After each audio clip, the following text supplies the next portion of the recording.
Did you know that you can link Figma to a spreadsheet and not only pull in real information, but also swap components and instances? Let me show you. To work alongside me, make sure that you get the free Figma file from the Moon Learning community page. So let's start from scratch. In my example here, I have a component of a card and a design made up of instances of that component. Now, instead of adding the information for each card by hand, I want to pull it in dynamically.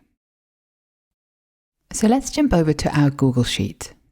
I am setting up everything in Google Sheets as I'll be using the Google Sheet Sync plugin for Figma. There are also plugins for Airtable or Notion. So as you can see, this is just a basic spreadsheet really. I added the name of the hotel, the location, the price, and some additional information. I also added some imagery. You can either add a direct link, or as I did, I saved my images on a separate file on my Google Drive and now linking to them via a share link. Now, the important information for our Figma file is the column name. So I need to use name, location, price, and also about for now. And let's jump back to our Figma file. So what we need to do now is go to our component and then name the layer where we want the data to be pulled in, named the exact name of the column with a hash in front of it. So this would be hash image, then here I have hash name, hash location, and I did that for the rating, the price, and the information. Now all we need to do is select all the instances, and then via resources, go to plugins and open the Google Sheet Sync. Run it, and you'll be asked for a link. Now this link is simply the sharing link from your Google Doc. Just make sure that when you copy your link that you switch from restricted to anyone with the link can view. View is fine. Then copy the link and paste it into your Figma file. I'm going to leave this at Update Current Selection only and press Fetch and Sync. And isn't this just nice? So as you can see, it pulled in all the information into our instances. Now in my Google Sheet, however, I have additional information like that some hotels include breakfast and some don't. So let's add that too.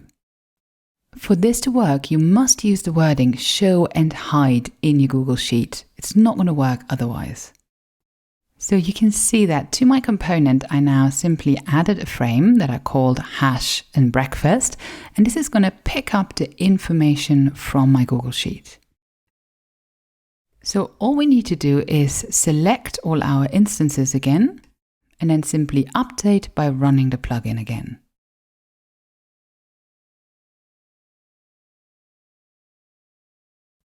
And that looks just great. As you can see, it's added to the ones where it's included and it's going to be hidden. You can see that actually the layer here is going to be hidden in the ones where it's not included. Randomly showing and hiding elements, however, isn't really good practice in Figma. So what we want to do is select this frame and then go to our right-hand side's property panel and add it as a component property. We're going to call this breakfast included, and we're going to create the Boolean property. So if we select any of those instances, you can see that this directly connects with our setup in the Google Sheet. So here it is switched off, and in any other instance, the breakfast is switched on when shown as included. You can also apply properties to any text layer that you're syncing. Okay, next step. So currently we have this blue bubble here that shows us the rating. Now we want this rating to change color if it's a top rated hotel or just a standard rating. Let's jump over to our Google Sheet. So here I have my rating, and then you have another column called rating color. And if you click on that, you can see that I'm using some logic. So I'm saying, have a look at the rating. And if that's larger than 4.5, then use this color. Otherwise, just use my standard color, which will be yellow. So back in our Figma file, I'm selecting the background of my rating, and I'm going to call this hash rating color. Now let's select the instances and update our sync.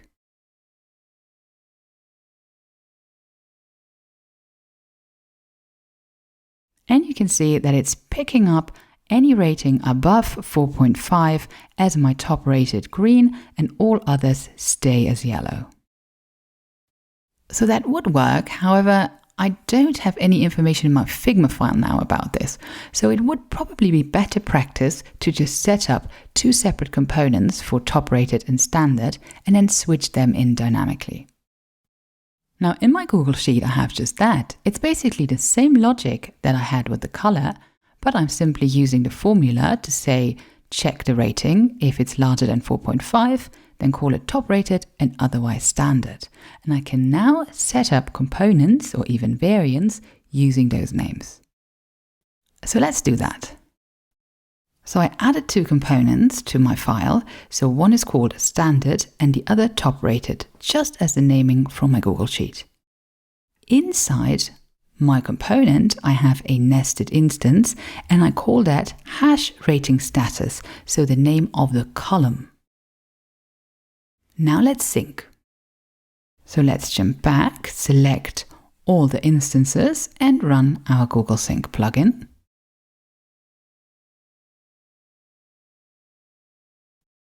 So you can see that it simply swapped in whatever component that it was corresponding to the right value. And you can also see that it still picks up the right number. This is because inside those components, I am still using the naming hash rating to pick up the correct content. So we're almost there. The only thing we now want to add is the last little detail that these hotels can also be on sale. So there is a sales price and the card has a different state. So there is a default state, which is what we're using so far, and there is a separate sales state. Note how this is called state equal default. This is going to be really important to set up variants. Let's also remember that our column name is card, and let's jump back into our Figma file.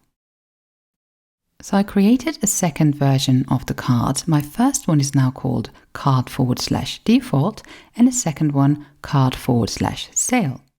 I added a sales price. If I select this, and you can see that this is called hash sales price, so it's going to pick up the value from the new price, and I am leaving the old price here with hash price. So that's also going to be picked up and just crossed out. Now I could swap them in just I did with my rating up here, but it's much better practice to combine them as variants in Figma. So my component set itself is called card, and it has a property of default and sale. And I'm going to call this property state.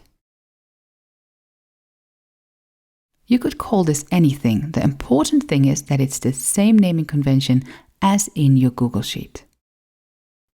Because the important thing is that if I click on one of those variants, then the first name I see is sale and default.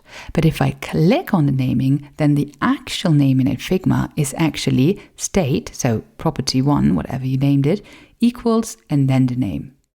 And this is now exactly the same as I added in my Google Sheet. Now, if I'm using variants with the main component, I need to consider one more thing. So basically, I added everything in my components, but in my instances over here, it's still called card. But what I want is those cards to pull in the information, so they need a hash in front of their name. So select all cards, and then we can quickly rename them by using the rename function and simply call them hash and the column name, in our case card. Click rename, and now all instances have the correct naming convention. We can now fetch the data again, and we should be shown which cards are on sale.